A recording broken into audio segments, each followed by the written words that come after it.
ज़राअत में जिद्दत का अलंबरदार है, जदीद काश्तकारी को फ़रोग दिया, किसान की मुश्किल तो आसान हुई, इकॉनमी में बड़ा अच्छा रोल प्ले किया है और पाकिस्तान की मईशत को बहुत मजबूत किया है।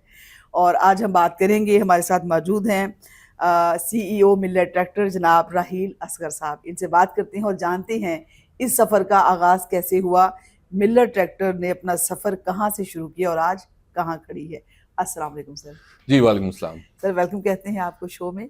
जी जी बिल्कुल, थैंक यू। और और आपका बहुत बहुत शुक्रिया कि आपने यहाँ पर आए और हमारे व्यूज़ को आपने इस स्पेशल डे किसान डे के लिए आपने जो है वो किया। जी जी वेलकम सर।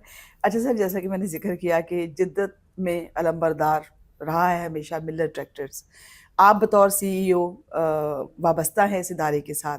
सर मैं आगाज़ से आना चाहूँगी कि ये सफ़र शुरू कहाँ से हुआ था जो आज भी बड़ी कामयाबी से माशाल्लाह जारी है। जी बिल्कुल, ये वाला साल जो 2024 का साल है, ये हमारा इसी साल हम 60वीं साल के मतलब 60th एनिवर्सरी हम मना रहे हैं। जी जी हमारा जो अदारा है वो 1964 में 1964 में ये बनाया गया था राना ट्रैक्टर के नाम से। उसके बाद फिर राना ट्रैक्टर को 70s में नेशनलाइज कर लिया गया और ये एक गवर्नमेंट का अदारा बन गया। ठीक है। और गवर्नमेंट के अदारा जो था वो ट्रैक्टर कॉरपोरेशन ऑफ पाकिस्तान था। और इसी ट्रैक्टर कॉरपोरेशन ऑफ पाकिस्तान के अंडर काफ़ी मेहनत की गई इंडस्ट्री में भी, और इसका जो जो ट्रैक्टर इंडस्ट्री ज़राअत में भी काफ़ी तरक्की पाई गई।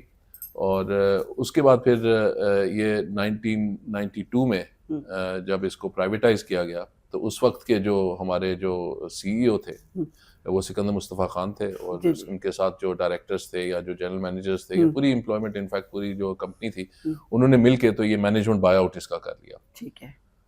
और भी कंपनीज हैं जिनके मैनेजमेंट बाय आउट हुए हैं, और ये जो है ये उनमें से जो सक्सेसफुल मतलब एक सक्सेस स्टोरीज में ये जो है इसका शुमार मिल्लत का जो है वो काफ़ी ऊपर किया जाता है, काफ़ी इसकी का बुलंद दर्जा है।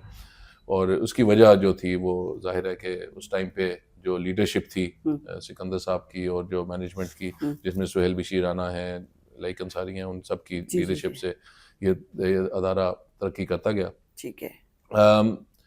अगर मैं कंपनी की हिस्ट्री की बात करूं तो जब राना ट्रैक्टर शुरू हुआ था तो उस वक्त ये CKD असेंबली थी, यानी कि ये UK से पार्ट्स आते थे, जी जी इंपोर्ट होते थे और ठीक इनको है। सिर्फ असेंबल किया, बल्कि पहले तो सिर्फ CBU था कि पूरा ट्रैक्टर आता था उसको टच अप करके बेच दिया जाता था। Okay okay okay. फिर बाद में जब नेशनलाइज किया गया और उसके बाद जो यहाँ पे काम हुआ तो वो फिर इसकी जो इंडिजिनाइजेशन है या जो यहाँ पे लोकलाइजेशन है उसका प्रोसेस स्टार्ट हुआ। ठीक है। और 80 की दिहाई में इस पे काफ़ी काम किया गया। ठीक है। और उसमें जो वेंडर्स यहाँ पे बिल्कुल यहाँ पे ऑटो इंडस्ट्री में तो बिल्कुल नहीं थे उस टाइम पे, तो वो वेंडर्स डेवलप किए गए। ठीक है। और अल्लाह का शुक्र है कि वो आज इस वक्त हमारे जो हैं वो 250 से ऊपर वेंडर जो हैं वो ट्रैक्टर इंडस्ट्री को सर्व कर रहे हैं।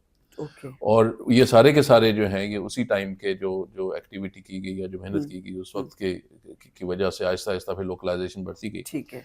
और इस वक्त जो ट्रैक्टर है हमारा वो 90% से ऊपर लोकल मैन्युफैक्चरिंग उसकी होती है।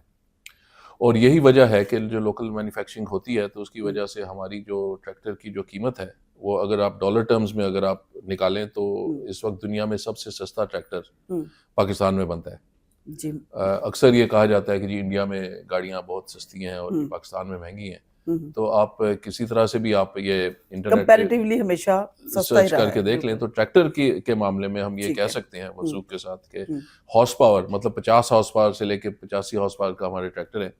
तो 50 हॉर्स पावर का ट्रैक्टर अगर आप इंडिया से कोई भी उठाएंगे तो वो हमारे से ज़्यादा महंगा होगा, हमारा फिर भी ठीक है। उसकी कम कीमत होगा। और ये इसी वजह से है कि लोकलाइजेशन का लेवल जो था वो इतना हमने कर लिया है कि इवन जो जो हमारा जो 50 हॉर्स पावर का इंजन है वो भी एक मिसकंसेप्शन पाई जाती है कि जी पाकिस्तान में सिर्फ असेंबली होती है, मैन्युफैक्चरिंग तो होती नहीं है। तो मैं ये बताना चाह रहा हूँ कि जो इंजन है वो पूरा का पूरा यहाँ पे तैयार पूरा होता है। प्लांट है यहाँ आपके पास, बिल्कुल हमने जी विजिट बिल्कुल, किया हुआ है। जी बिल्कुल प्लांट है। और उसके जो पार्ट्स हैं जैसे इंजन ब्लॉक है, सिलेंडर हेड, मतलब जो सारे पार्ट्स हैं वो भी लोकली ही बनते हैं यहाँ पे। ठीक है।